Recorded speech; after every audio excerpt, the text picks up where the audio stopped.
तो आप सभी का हमारे झांटू आंडू पांडू व्लॉग में वेलकम हो गया है। आई एम गॉन बेबे, करेगी तू फोन बेबे।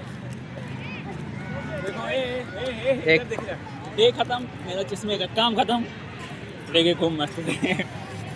तो हेलो गाइस, ये हम लोग आइसक्रीम खाए हैं। ये गरीब इस आइसक्रीम नहीं खाता, पानी ले लिया है। और ये जल्ला भिखारी आया है पता नहीं कहाँ से। पानी तो पीने की चीज है तो भाई पीऊंगा ना, प्यास लगेगी तो। और ये लौड़ा सबसे बड़ा झाटू ब्लॉगर का सीनियर है। भाई प्यास लग रही है तो मेरे को तो लेना तो मांगता ही ना भाई।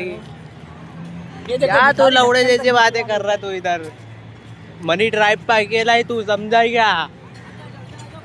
फटके देगा वरना। तो अभी ये सब चारों झाटू ब्लॉगर के सीनियर जा रहे हैं मरीन ड्राइव गाइस आइसक्रीम के साथ। मिलते हैं नेक्स्ट गुजराती में बोल लो। वे लोड़ा हंसू जे तने गुजराती में बनाओ भी लो बनाओ तो वे समझी ले जे वे ऊ अपने ऊ ने आई चू मनी ड्राइव आयाज बापू वो आयस तारे मारे तई आईने તું ગદ્દારી કરો છું તો ગદ્દારી હો કે બાપુ ની આજ ગાંડ મારી છે। વે અમારા ભાઈબંધ છે હો કે અમારા ભાઈબંધ ને કશું બોલવાનું નહીં હો કે તને સમજાય ભાઈબંધ ને ચોદું છે ચોદું તને સમજાવતું છું એ